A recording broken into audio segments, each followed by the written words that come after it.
Hello and welcome to this episode of the Independent Dealer Podcast. Today we have Michael Goodman of Hudson Cook. He is the go-to guy for independent dealers and legal matters. We're going to talk legal today, right, Luke? We are, and Michael has graciously given us his time to really educate us on a lot of the questions that have been asked lately, especially in the advertising front. The thing that you need to take out of this that Michael said that's just amazing is don't unpleasantly surprise your customer. And if you do that, Michael, I think we can keep it straight, right? Yes, that's rule number one. Great. All right, Thanks, here we go. You are listening to the Independent Dealer Podcast with hosts Luke Godwin and Jeff Watson. Thank you so much for tuning in. Let's do this. All right, Michael Goodman here. Thank you so much for your time. We really, really appreciate it. I know you're a busy man and just a wealth of knowledge, so we appreciate you joining us here on the podcast. First off, Michael, give us just a little bit of background. What do you do there at Hudson Cook? What's your specialty, and how'd you get into it? Sure, and thanks for having me. I spent my first 5 years as a lawyer at the Federal Trade Commission as a staff attorney there, and I investigated and brought cases involving consumer protection violations. After 5 years of bringing those cases, I left the FTC and joined Hudson Cook, and I've been here for over 14 years. And now I help my clients with compliance with the FTC standards and also the CFPB standards. And when my clients are being investigated by those agencies, I represent them in those investigations also. The best way to deal with me is on the compliance side rather than on the investigation side, but I handle both. Let's stop real quick and introduce some people to Hudson Cook who don't know what Hudson Cook is. Hudson Cook is by far the firm who writes the book when it comes to car law in the United States. Pretty much everybody, even though you think you don't deal with Hudson Cook, if you look at the bottom of your finance contract, I'd be willing to bet you it says Hudson Cook down there. So Hudson Cook you deal with every day. If dealers who don't know who you are, just a great set of attorneys or attorney firm that really keeps dealers, new cars and used car dealers compliant. And they really help us in our day-to-day activities. Yeah, and an awesome friend of the independent dealer. For sure. I support that. Let me add that we've literally written a book called Car Law. Exactly. Yeah. So let me ask you this, Michael, to get into it. Help us dealers that don't understand, and maybe it's a little fuzzy over some advertising laws, places where you see this small independent lot getting in sticky situations. Maybe kind of your top few, like, hey guys, yeah, the faux pas that you see us stepping into all the time. Sure. At the federal level, there are two standards that dealers really need to be thinking about. One is pretty vague and one is pretty specific. The vague standard is to prohibit deceptive acts and practices in advertising. So the standard is basically don't mislead people, and that could mean a million different things. And the more specific standard is Regulation Z, which regulates credit advertising. And there are specific standards and do's and don'ts that come in the credit advertising context specifically. So help us out then. Obviously, deceptive advertising, that's a topic we could go down the road forever, and I do have a specific question on that, but help us just real quick. Reg Z is pretty cut and dry. What is that for dealers that don't know? So there are a couple of basic standards in the Reg Z credit advertising provision. The first one is that the terms that you advertise have to be actually available to consumers who come to your lot. You cannot advertise terms that you're not willing to fulfill on. Second, if you disclose a rate in your ad, it needs to be presented as an APR. And third, if you use what Reg Z calls a triggering term in your advertising, that triggers an obligation to provide additional information so that consumers can do apples to apples comparisons by visiting different dealers. So the triggering terms are, the ones I see most often are the term of repayment, the amount of any payment, or if a down payment is required. That triggers the obligation to provide additional information.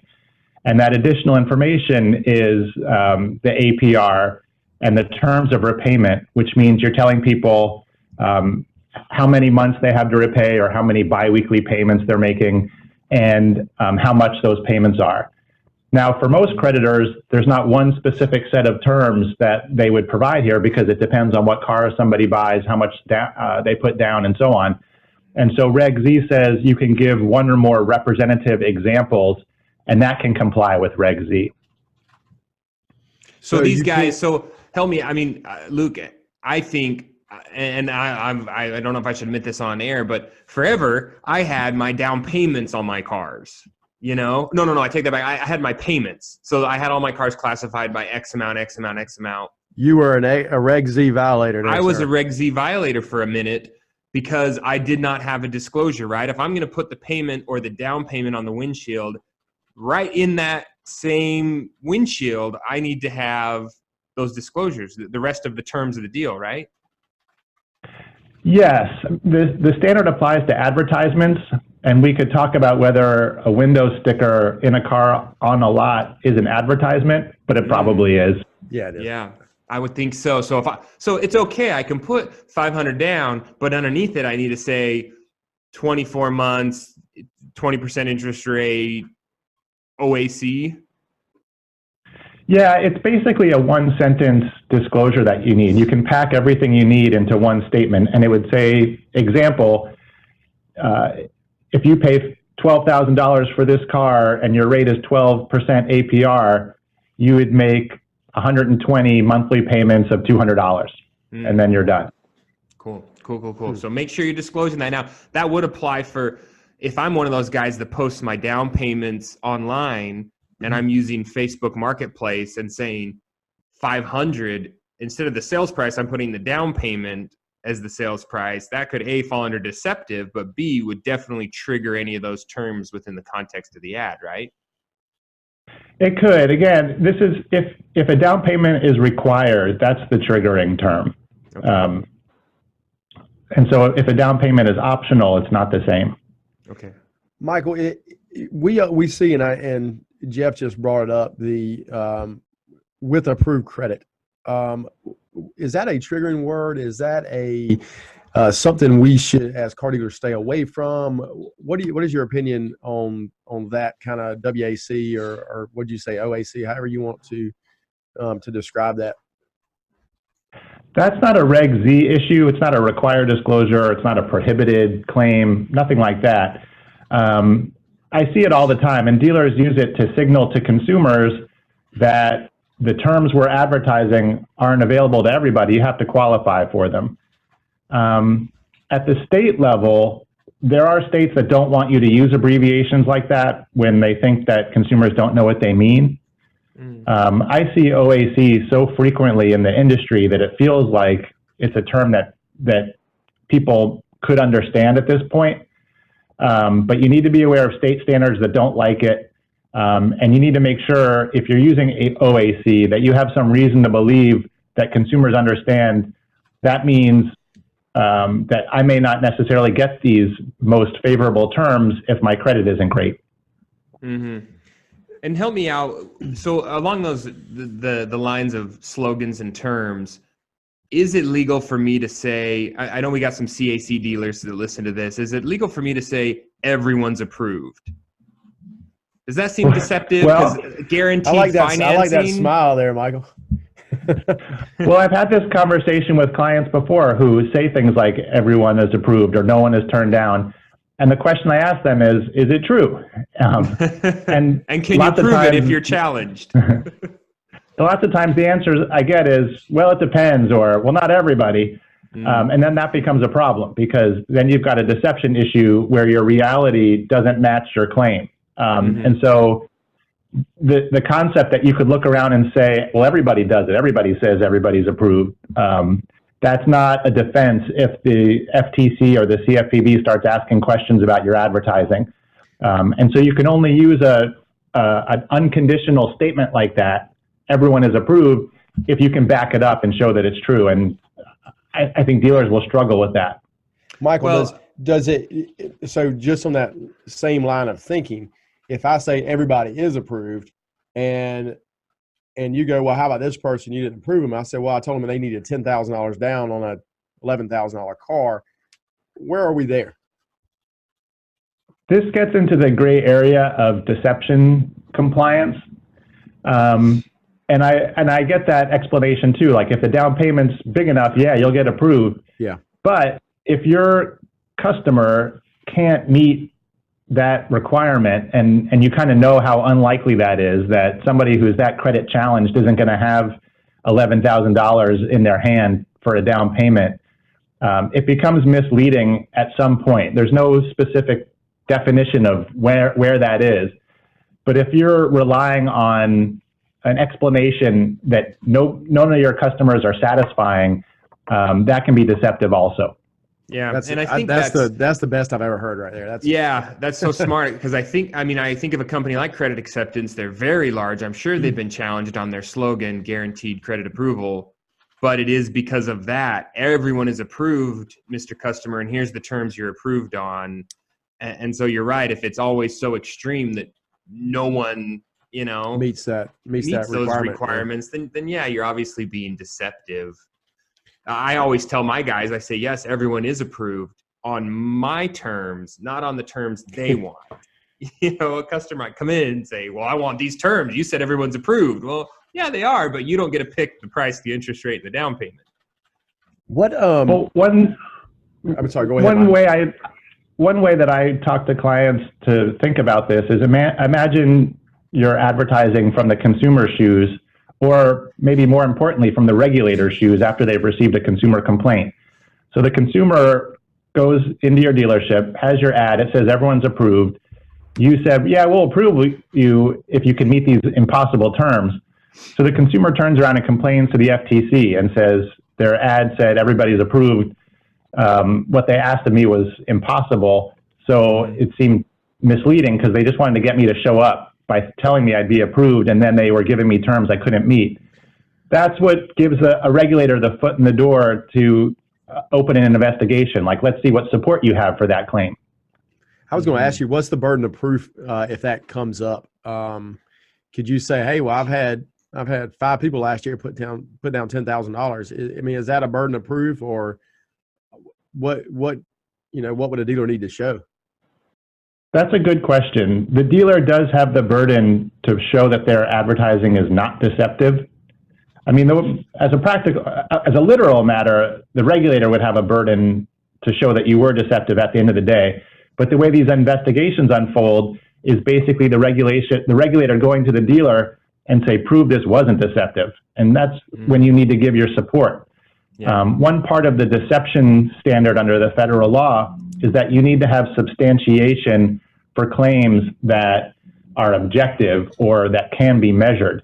And so if you're advertising like pie in the sky terms, the regulator is going to ask you, show me how many people received those most favorable terms. And again, there's no threshold that you're trying to meet. But if you're down in the single digits, like hardly anybody gets these most favorable terms that I'm advertising, that can lay a foundation for a deception claim.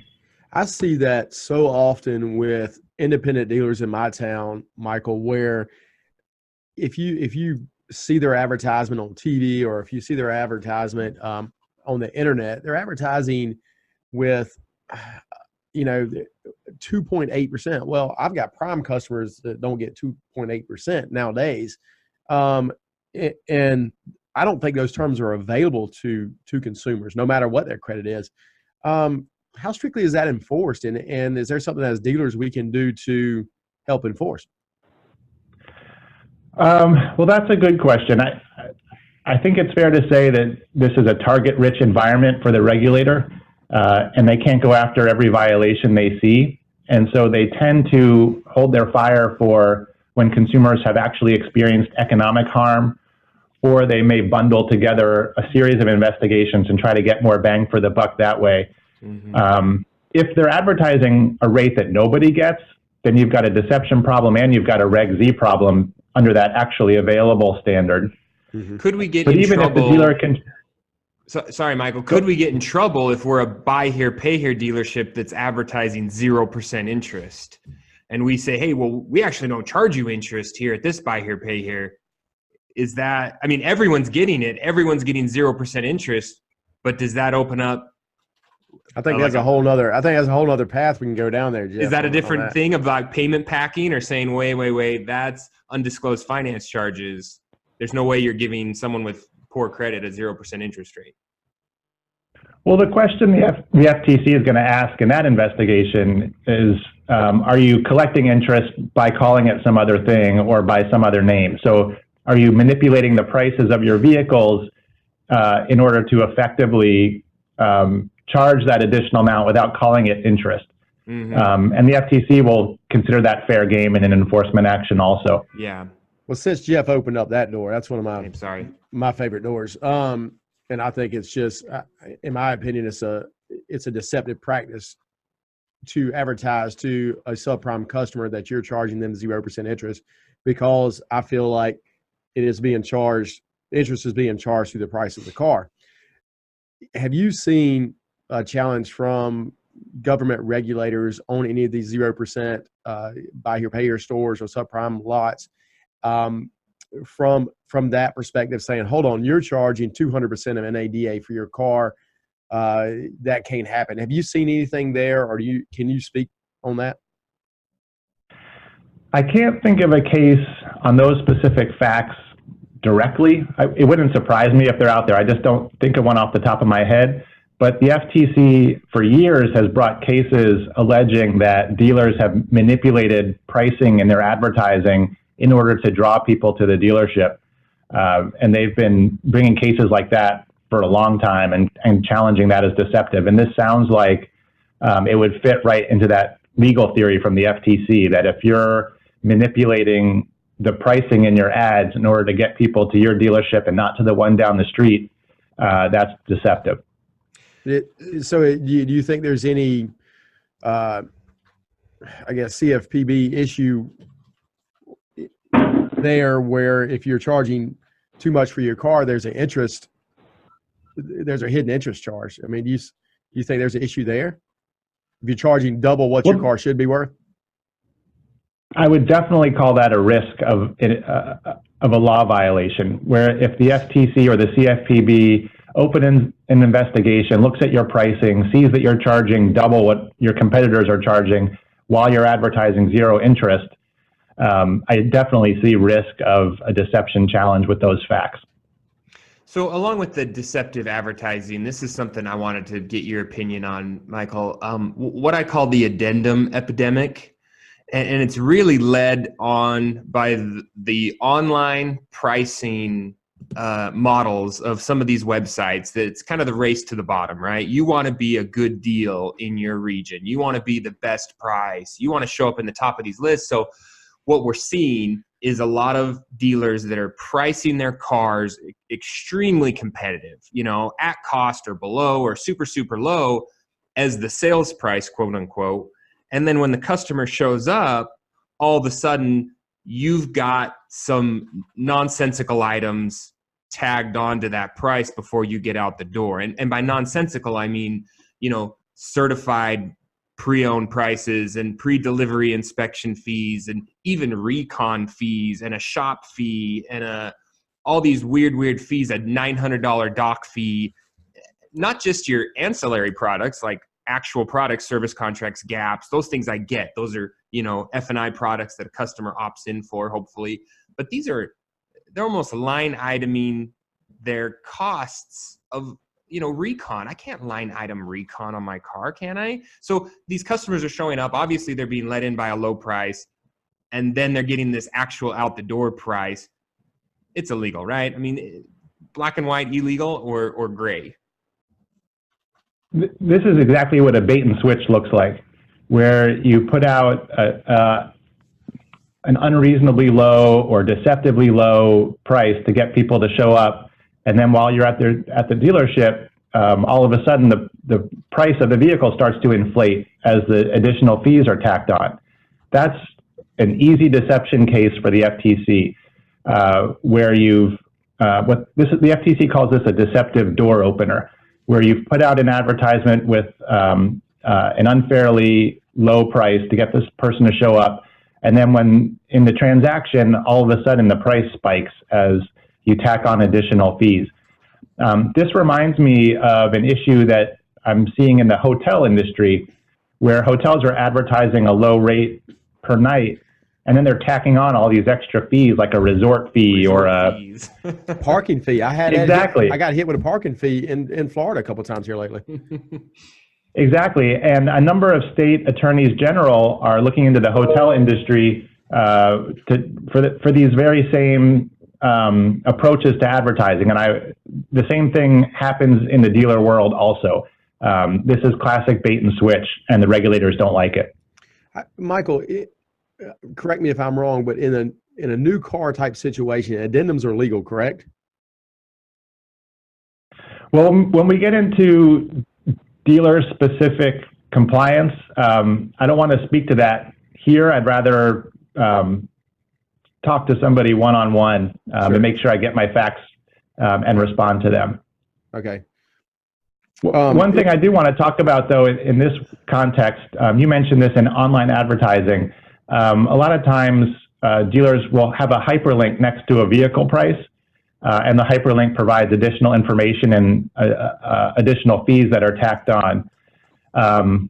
Hyperlinks can work in some contexts to explain things. I don't recommend that dealers use hyperlinks to explain or disclose additional fees that are tacked onto the price of the vehicle. So I want to ask a couple more questions on that. What is legal as a line item? I know I can charge a reasonable dock fee, right? And based on my state, I have to, justify either my state will limit it, or I have to be able to justify what actually goes into that dock fee or the cost of selling it. Are there other line items outside of F&I products? Like, can I charge a pre-delivery inspection if it's reasonable? Can I charge a, certified pre-owned fee? Is that a thing? Well, one thing I tell dealer clients is that one goal of compliance is to avoid unpleasant surprises for the consumer, because consumers who are unpleasantly surprised are consumers who complain to a regulator. Yep. And so the more you explain to consumers about how your pricing works, and the more you provide information clearly and conspicuously, the better you're going to be at avoiding unpleasant surprises for consumers and avoiding consumer complaints. And so one general principle is, however you structure your transactions, make sure consumers are getting the information clearly and at the time when they can make use of the information, not after they've already started to sign the paperwork. Mm-hmm.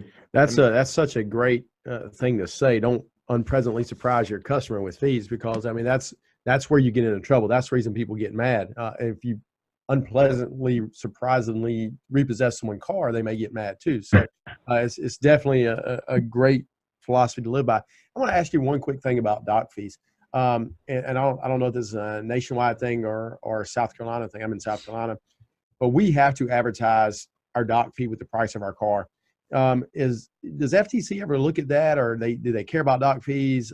Is anything on the federal with that? I've seen the CFPB be more aggressive than the FTC at treating state law violations as violations of federal law also. But the CFPB has certainly done that and said, your state law violation is also an unfair or a deceptive act or practice that we can go after too. One other thing on the well, I know that I've come up before, and I've had a friend that got in trouble with this. It is, we will trade your car no matter how much you owe. Can you speak down that rabbit hole and kind of talk to dealers about that?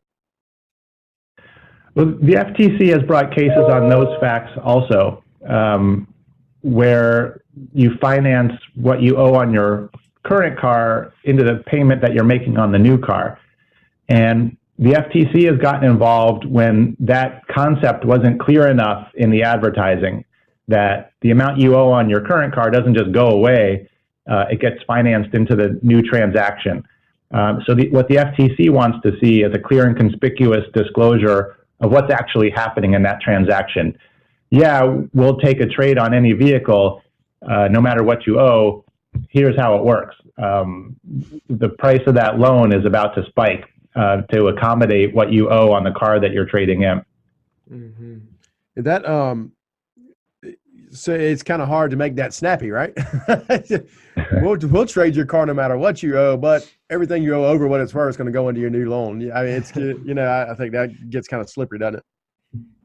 I totally agree, and that's one of the big challenges in the dealer advertising compliance work that I do is, and I tell clients, you don't want me to write your marketing for you, because sometimes they just say, tell me what I need to say and I'll say it. And I tell them, you don't want that because that's not what I'm good at. And so there's usually some back and forth between the dealer and outside counsel trying to get to a happy medium where the marketing people are satisfied and the compliance people are okay with it too. That's awesome.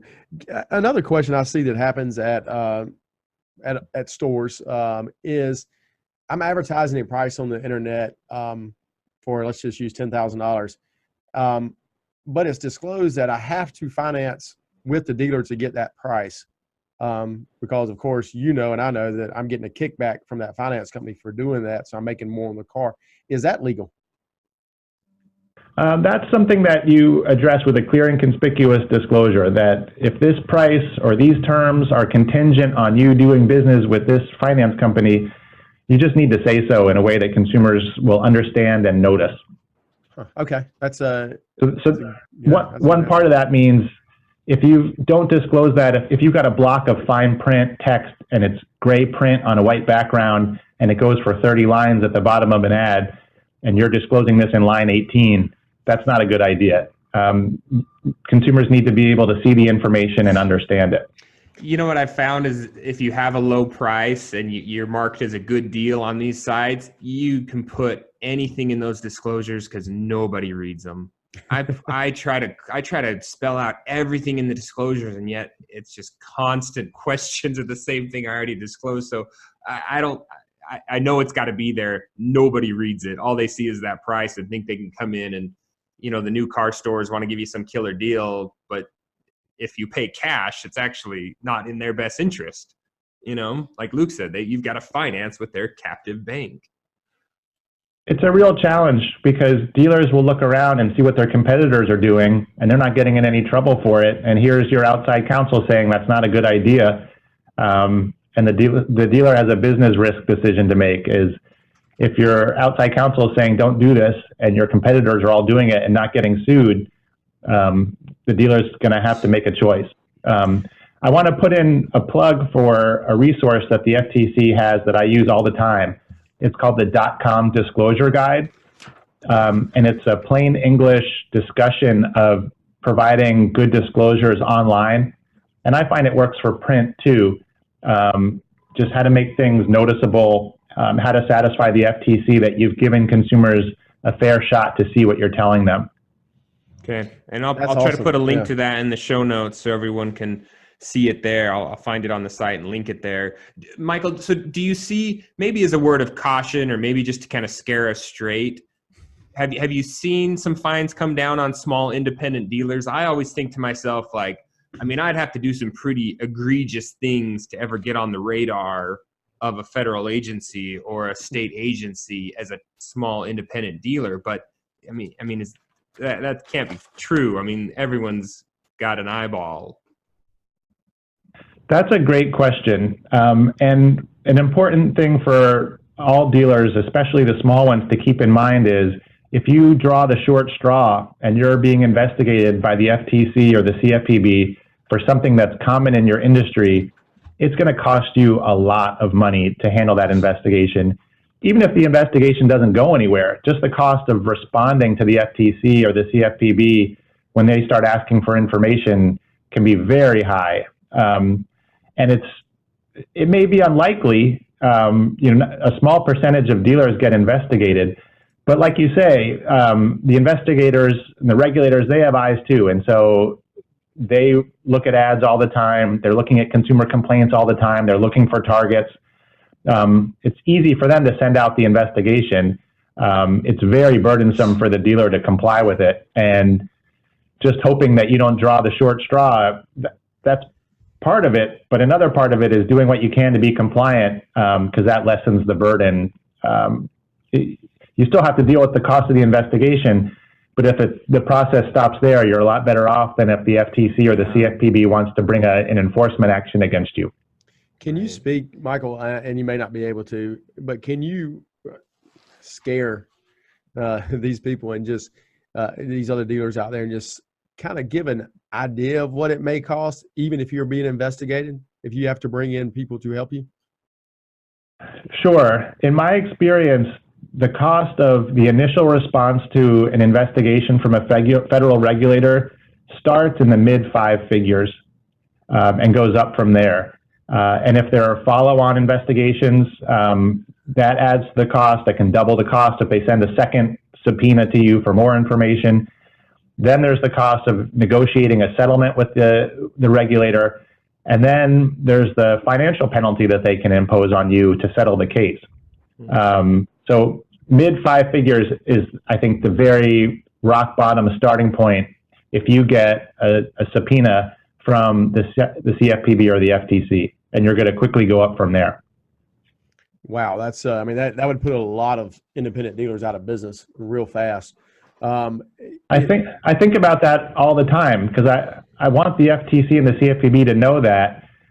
They've been around long enough that I think they do know that, but they see that as a cost of doing business and something that just comes with being in a regulated industry. Is occasionally you're going to be asked to comply with a subpoena, and that's going to be expensive, and that's the world we live in.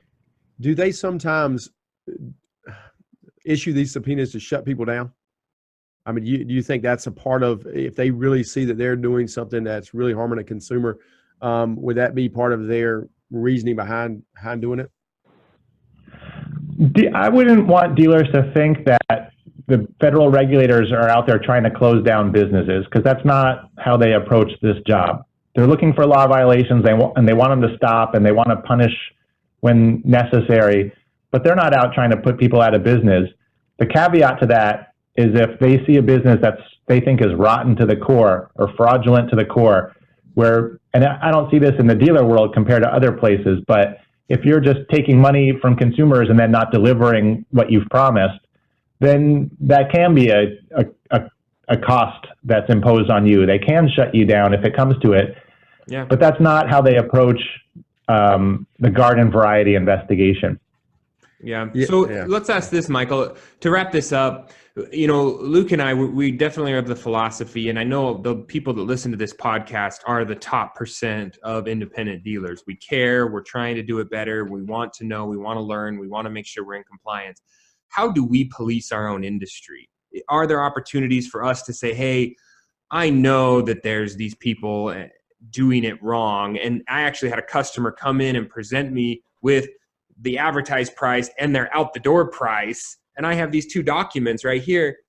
What do we do with that? Do we send the customer to our state AG? Do we send them to the federal? Do we just have them make a stink about it online? Like, what is our responsibility as dealers to police our own industry?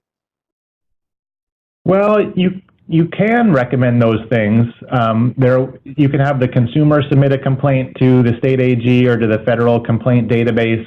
You can do it yourself. A lot of my clients are reluctant to turn in a competitor because they just don't want their name in front of the regulator at all, even if it's as in the context of I'm telling you about someone else. They just don't want their name on that information. Email. Yeah. I mean, so it's an option that's available. I think you'd probably get more traction from a state AG. I think they tend to be more active on sort of one-off or small volume consumer complaints. Mm-hmm. Federal regulators get so many complaints that I think they look for a higher threshold before they investigate. State AGs tend to be more willing to open an investigation based on a smaller volume. Mm-hmm. As well as Department of Consumer Affairs. I'm on a council in South Carolina, Department of Consumer Affairs, and we see, not necessarily the car industry in it, but I'll tell you that the vast majority of the claims that go through Department of Consumer Affairs in your state is car industry related. But there's some other businesses, funeral homes, it comes to my mind really quickly is just a rotten industry. I mean, in general, and pawn business and things like this. But there's really good resources there to help combat these things too. Yeah. So encourage the customer, the consumer to file the complaint. I think we need to do that because it gives everyone a bad name. You know what I'm saying? Obviously, used car dealers were fighting it from the beginning to try to convince people that we're not sketchy or schemy or skizzy. And then these guys down the street are doing this deceptive advertising. Turn them into the AG, turn them into your motor vehicle enforcement division, get that consumer to file that complaint. That's the only way we're going to change it. Now, Michael, we've taken way too much of your time. I really appreciate it. How can people get a hold of you or your firm if they want to learn more, if they want to make sure they're in compliance? I'm sure you have a level of services that you provide to independent dealers where you would audit their documents or their advertising or give them counsel. How can we make contact with you? Well, Hudson Cook works with dealers all day, every day. Our website's probably the easiest way to get people connected with us, hudsoncook.com.